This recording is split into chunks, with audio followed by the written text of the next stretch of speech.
hopefully you brought a little bit more evidence-based research or other market data that we could talk about or share. That would be great. Before we do that, I want to go through the rubric one more time. Just let you know, answer any questions, let you know what is happening.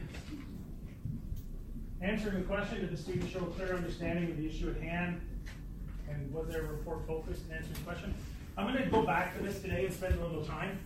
The end of last class, we went off on one tangent, which wasn't a bad tangent, but I want to make sure that we're still focused on the question at hand, because we started going into trying to increase business in off seasons to local, which is part of it, but only a part of it. So I want to make sure that we don't think this is a marketing assignment trying to strictly just grow business in the off season. That's not what it's about. That's part of it. Research and analysis, using evidence-based and market data again. And I use the analogy of a dartboard. You know, you have to go out there and you have to read and you have to get a lot of information. I was talking to a fourth-year student yesterday who's doing an independent study, and she'd done a literature review, and it was literally 3 pages of references. And I'm like, that's what you do when you start off. You try to get as much information as you can, and then it helps you focus, and you have a little bit more understanding of the topic. So is your paper going to be 30 pieces of reference? No, but you want to write something, you want to write something strong that justifies why we're doing it, that backs it up with some of the evidence-based research. And again, market data that's worthwhile data, not the sort of blog and numbers that are picked out of nowhere, but the real stuff. So that's worth a significant chunk, 30% of this one. But the biggest thing, obviously, is your ideas for them to solve this issue, and whether your ideas are realistic and appropriate given the context. And again, tying back to whether based on your understanding, your research of what we're trying to answer, and explaining sort of the context, whether they make sense. And then what we're going to do on Thursday is we're going to talk about implementation. What does that look like? Because that's a little hard. And I talked about a Gantt chart. We're going to talk about different types of ways to present the tactics of your strategy, as I've been sort of referring to. That's worth 20. And then the report format is just worth 5. It's your first time doing this, so I'm not putting a lot behind it. I wouldn't feel too worried about this one. Just keep plugging away. You guys showed me a lot in your assignment 1. There was some good stuff in that. Is there any questions on the rubric?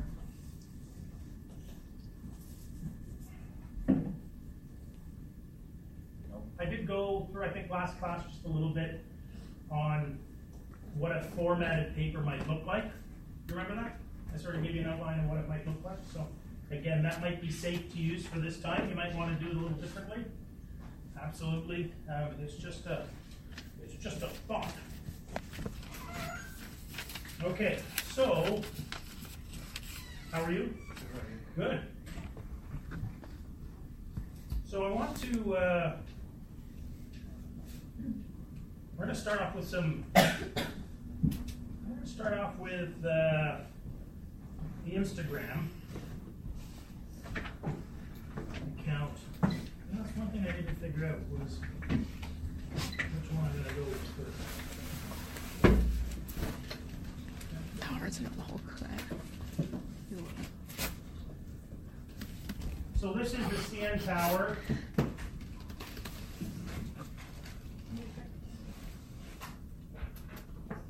.360 restaurant Instagram account.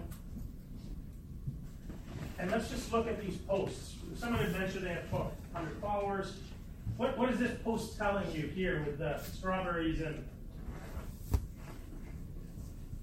what is that messaging? What is that saying to you? Yes, sir. Could be getting like fresh produce or local produce. Perfect, thank you. The tagline. Yep. What does this one tell you? You have to click on it and look at actually what it is they're doing. These two are related. This is actually Cameron. Did anyone look at this on the weekend? Yeah. Where are they?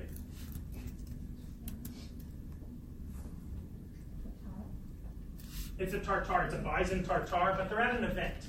They're at a community event, and I forget the name of it. I think it's for a cooking school or something. And they're out there on the weekend. Chef John and Cameron and another chap, and they're making bison tartare and giving it away. So what does bison tartare tell you? What is that message? What's tartare mean? Raw. Raw. So it's raw bison. Yum. What is a bison? A game meat. Yeah, it's a game near meat. It's a wild buffalo type that roamed across Canada. Now it's farmed. Okay, and it's bison. It's raw. So it's a Canadian animal. Okay, it's very associated with Canada.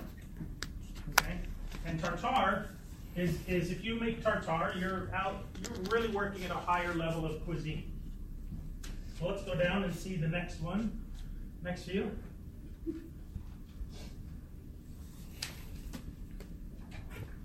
This is another picture of them at that event. What is this? Here, salmon, all sorts of good stuff. CN Tower events. Oh, okay, we were asking about events. And they actually have they posted on their regular CN Tower Instagram a video on the events. Did anyone see that? I hope. What is this? What are they promoting there?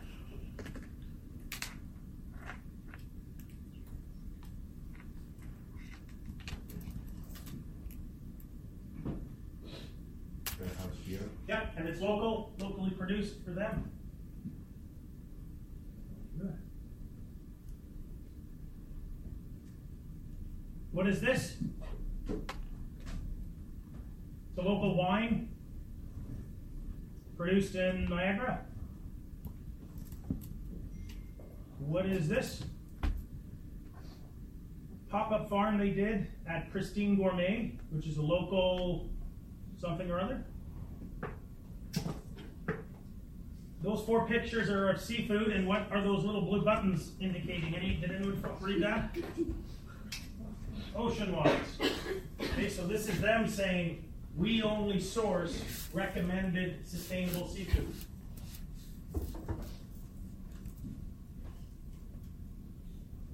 What's that saying?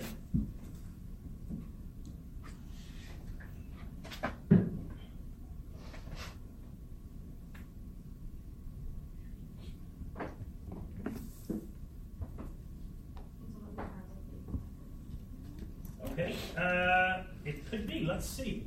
And is for new farms. We love you too. A member of our family that helps put Ontario produce on your plate. Perfect. Look at the next one.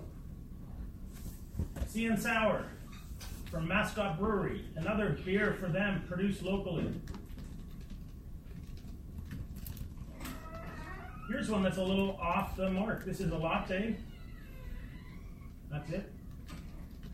King Cole Ducks, pan-roasted King Cole Duck, leg confit, blah, blah, blah. So King Cole's a local producer. There's John. Joined the team in March of 2016. He's done an amazing job forging partnerships with farmers and fishermen across the country. As a result, we have earned Feast On and Ocean Wise along the way. There's some numbers that they shared with us in the summer, as well as a few other things.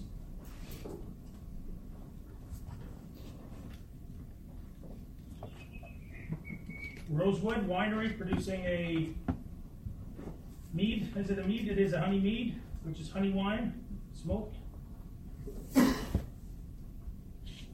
First Nations partnership with Jindara. So are they already doing a good job, do you think, of trying to...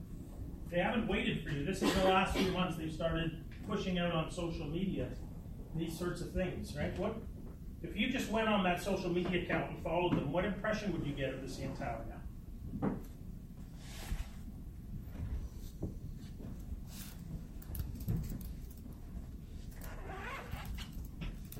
Yes.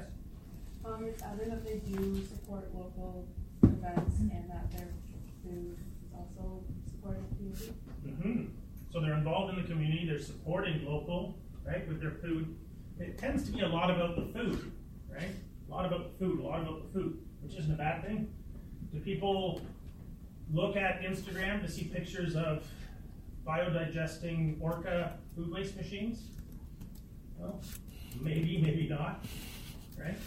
Or LED light bulbs, or low flush toilets, or things like that. Maybe you do a video of a low flush toilet.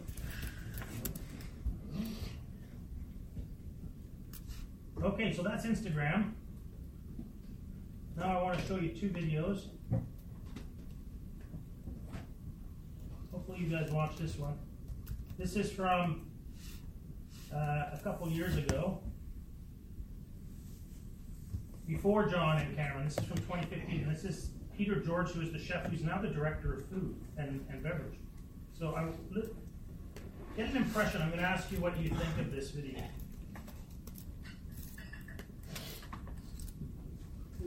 Why not come experience the CN Towers 360 restaurant? With its award-winning cuisine and revolving concept, you'll find that this might be the perfect vantage point for a romantic dinner or your next business meeting. Be sure to stop by for some wine at the world's highest wine cellar. It boasts over 9,000 bottles and features an extensive wine list from vineyards all over the world. I'm joined here by Executive Chef Peter George. Thank you so much for having us here at the restaurant. Well, thank you for coming. Now, first off the bat, I guess what I really wanted to ask you is, what can we expect from this restaurant's cuisine? Well, I try and represent the foods of Ontario and foods from across the country and the different ethnic backgrounds that come together to make up what I feel is a really unique culture. What are some of your signature dishes at this restaurant? That's an interesting question. I get asked quite often what my signature dish is, and I don't have one in particular. What I do have is dishes I like to prepare seasonally. So when spring comes around, I like to use morels and ramps. I love strawberry season because I like to make strawberry pies. In the summer, when pumpkins and squash come out, I like to make pumpkin pies. I like to do squash soup and things like that. So I like to use the seasonal ingredients as they come to me throughout the year and get excited about it repeating year over year. Keeps it fun. I like the sound of that. So tell us about the food that we have in front of us today. Well, we have some interesting items. We have Willow Grove Farm pork belly, which is just east of us here in Ontario, with an apple product from southern Ontario, the apples. Niagara prosciutto from Mario Pingway. He makes some great cured pork products. And pickled chanterelles from Saskatchewan. Well, thank you so much, Peter, for having us here at your restaurant. I know I will definitely be back. Well, thank you for coming. It was a pleasure talking to you, and enjoy the food today. I will. Okay, so on a scale of 1 to 10, and you spent money producing that, how would you feel that? Did you get a return on your investment? Put your hand up if you have. No? What did it tell you?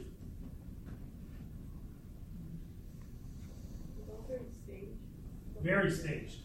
What else? Or what didn't it tell you? It didn't tell us anything.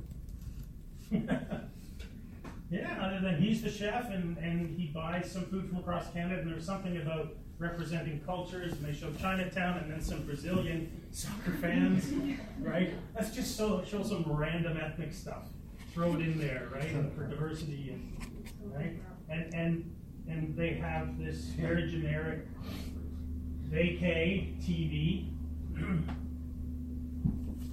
Anyone impressed by that? The laugh in the head was the worst. Let's look at one more.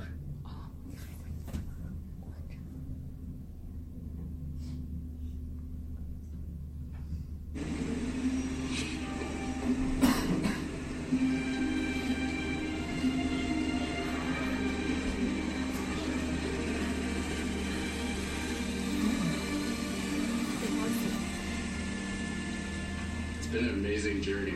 We're making one plate with 10 main ingredients, and step by step, we're gonna follow those ingredients back to the farms they came from. I'm John Martin, I'm the executive chef of Canoe Restaurant, downtown Toronto.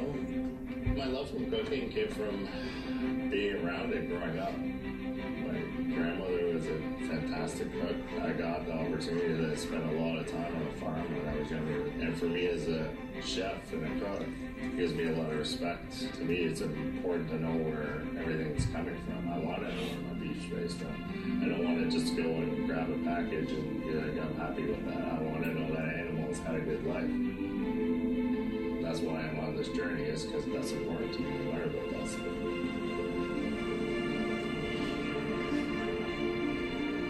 So we need more consumers to be interested in asking the questions about the food they're eating, which is really what's required for people to know what's on their plate. I think that's what happens in those large agribusiness models, is that the producer and the consumer get too far removed from each other, and they can never have those conversations. As a producer, we have to do a much better job of communicating what we're doing at the same time that we're busy producing the food. We feed our children too. We care about what we eat and what we produce. From farming to food to the people. The more we can all work together, then the more knowledge we have, the more the future looks bright for us.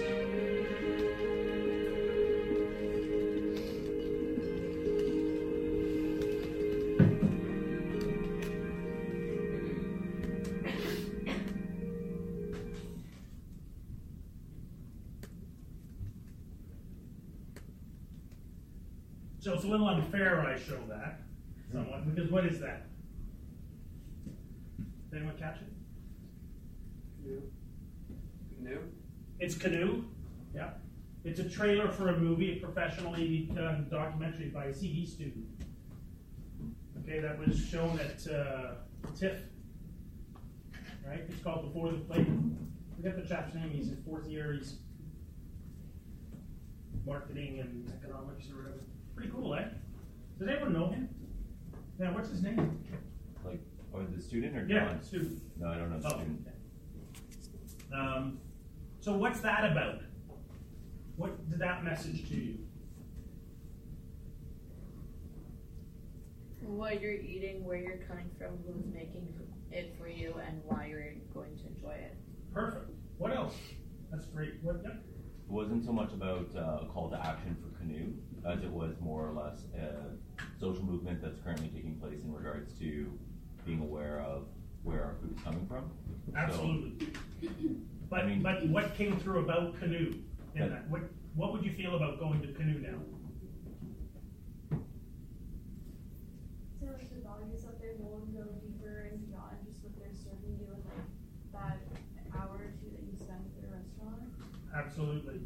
Who you know, who felt a better impression of maybe wanting to dine at Canoe based on just that 2 minutes versus the 2 minutes based at the CN Tower Chef Talk?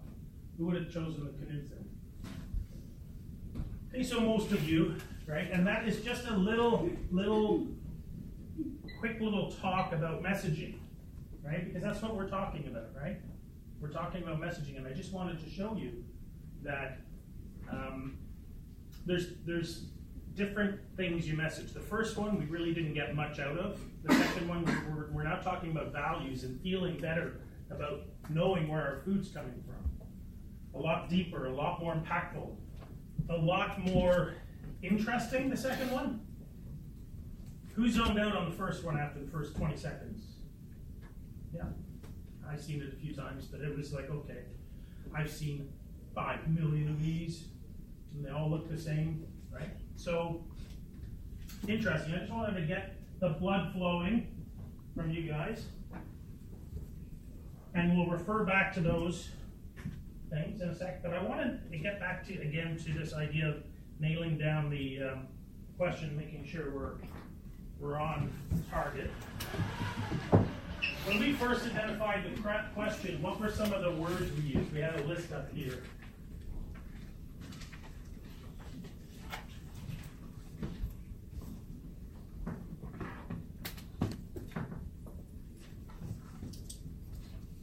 It was list of, what are they trying to accomplish? And you guys have thrown out some words.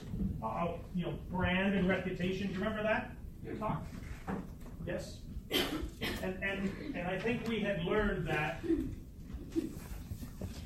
there was the old CN Tower 360. That was the old perception of what they were as a restaurant. And what were some of the words we can associate with what they used to be?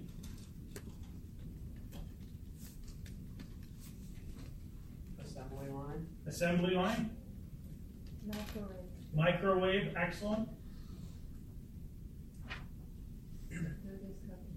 Food is cooked in the basement. Oh.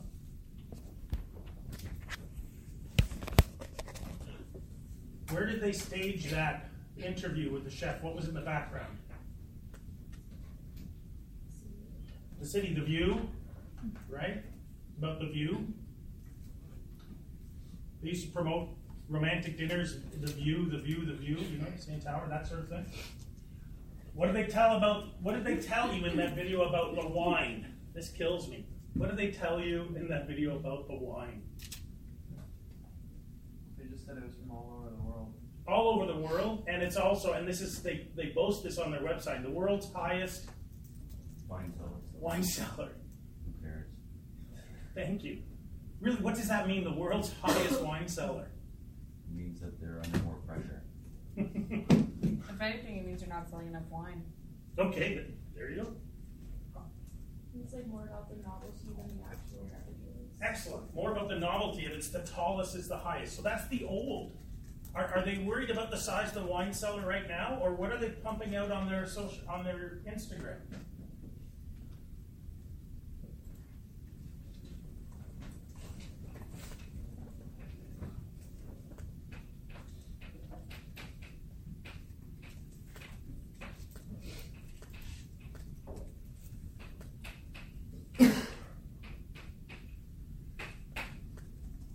Is the restaurant different now after 2 years of what Cameron and John have been doing? Yeah, they've changed the place, haven't they? Some of it. What has changed?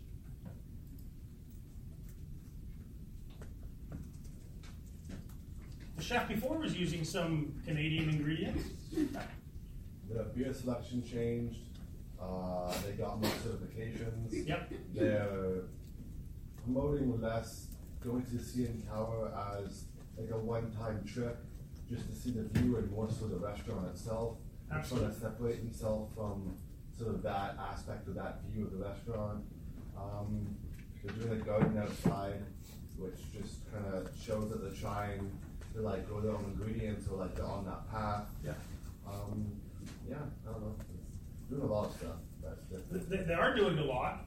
And some of the stuff it looks like the chef before was doing, some of the local ingredients and trying to do stuff, but they're definitely getting the word out. They've totally revamped the beverage piece of it. I think that's by far and away the biggest thing, right?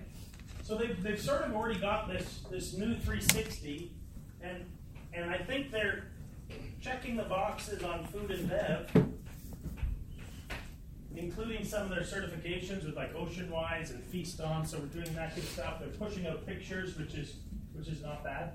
They're not talking as much about their food waste machine, about their energy conservation, and things like that. So I would say they've started to change. What hasn't changed at the CN Tower? What hasn't changed? Their messaging. Their messaging, okay. What else hasn't changed? Perception that people have of it. The perception that people have of it, excellent. What else? Good. Has their staff changed? So you might get a stodgy old guy like me up there waiting on you, right? Think about that. So, who are they messaging this change to? Who gets the message? What are the stakeholder groups? trick here. When they changed and got rid of Stella, who did they have to convince or message or? Their staff.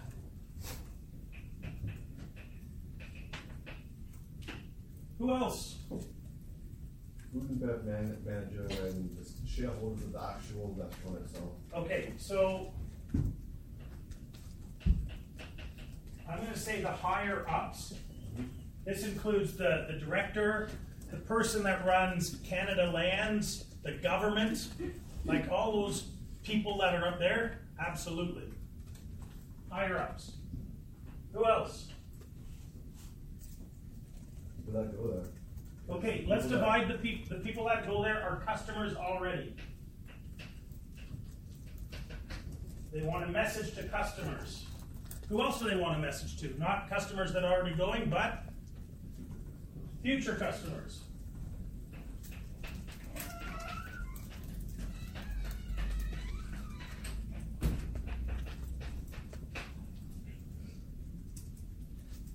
One last group that they really want this group, especially John, wants this group to know what they're doing.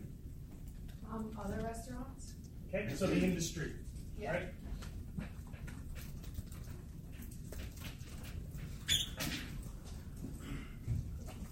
So they want to get all these people knowing what they're doing.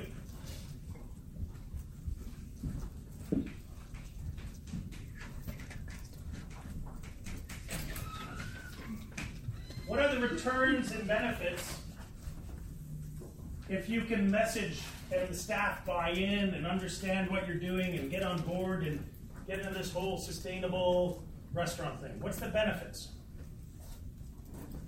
So all the staff can present their food meal or like to the customer. Excellent. So they will represent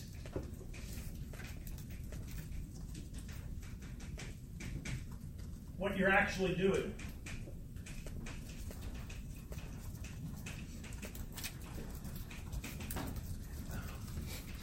I want to talk about storytelling. And we'll do that when we start answering our questions. Is there any other reason, the benefits for the staff here? For messaging to them? They represent what you're actually doing, so what's the use of having this local food unless the server's going to tell the guest the salmon tonight is from a indigenous fishery in the Soyuz, right? So, any other benefit?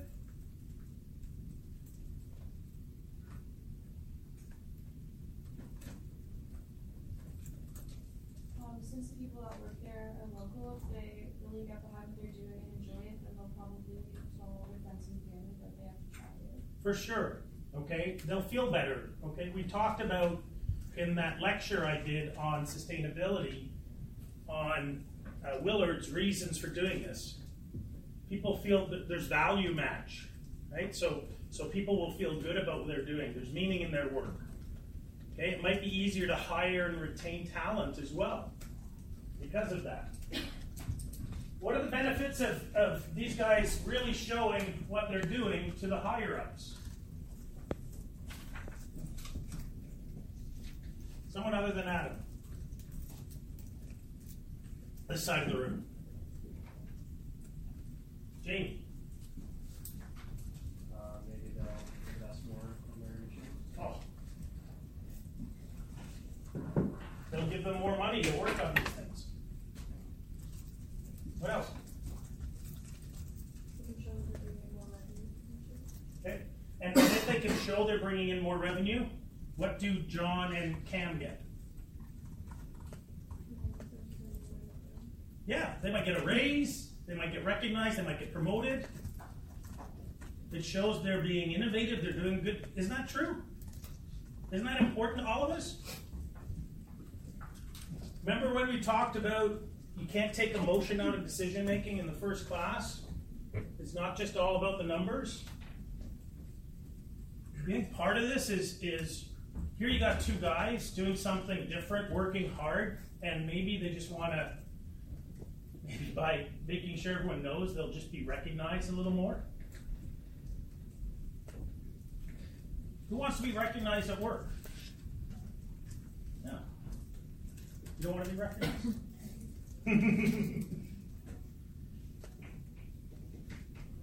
Maybe it'll lead to promotions or you know, all that stuff. It's good for them. Another one. It's important for them because then they'll lead by example for the lower staff. Okay, absolutely. They lead by example. Adam, Bill, yeah, next one. Adam. Possible tax, because higher up you said also a government. So for a company that's that big or a restaurant that's doing that much business, theoretically bringing in greener practices, I don't know if it is a thing, but like possible tax exemptions or tax reductions. Yeah, there might be tax breaks, although, you know, depending on the government, whoever the government is in power, it could be funding, forms of funding, that federal funding or provincial funding based on green initiatives, so all those green initiative things. Customers, we talked a lot about the customers, and is this environmental, sustainable stuff important to them, etc. What's the benefit and the return for the customers that are going there? If they know, Max. To give them a reason to come back. Give them a reason to come back. Go a little further. Because the place is sustainable, they're going to come back? Anyone else want to jump on that, Courtney? Make people feel good about their choices. Okay, so feel good. I think that's probably, you help Max out there. Bernice, anything to add? Yeah, like we'll know where we'll have more knowledge about Okay, is that part of value creation for the customer? Think back to your economics class. Are we creating value for them by giving them more information that they can feel comfortable about their purchase, that it's going to be good, real food? That's value creation, isn't it? Also, what do the customers, they're changing the way, theoretically, in the long run, restaurants work. Because if they start valuing that more, they're trying to push that all restaurants be like them. So if customers start with one of those restaurants, then other restaurants will have to follow. Then they have the effect on this. Mm-hmm. So that I put down here. But no, good. What about future customers? And that's where we spent a lot of time, and I would say maybe a disproportionate amount of time last week on. We went down this rabbit hole, which was a good one, about trying to grow the local business, right? I just part of answered this. What if they can, through this, message future customers? And we've learned that some future customers are more likely to go to a green restaurant, correct? So this might increase our sales, especially local people and in off-season, which we talked about a lot. And that would make Cam a very happy guy. Okay? And this is good for Cam. What about the industry?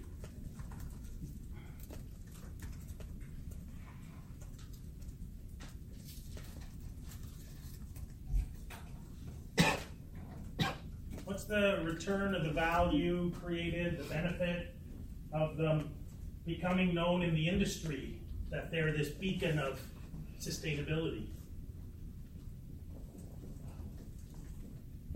Like a lead by example almost? Lead by example. So,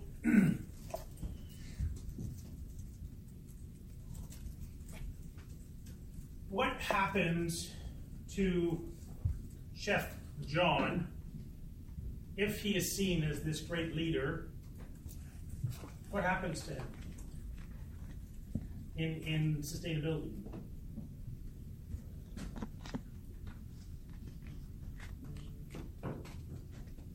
Is it possible for him to set up kind of association for a sustainable restaurant that has like an restaurant on board? Maybe. Yeah, he could go down that road. Now there is an association for restaurants in Canada, sustainability. What's it called?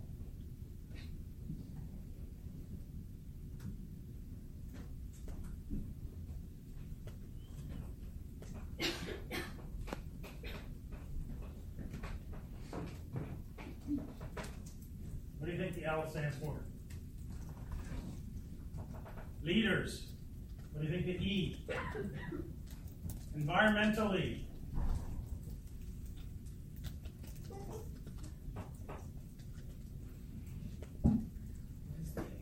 That's food service. Someone Google, what is the A in LEAD? LEAD is an environmentally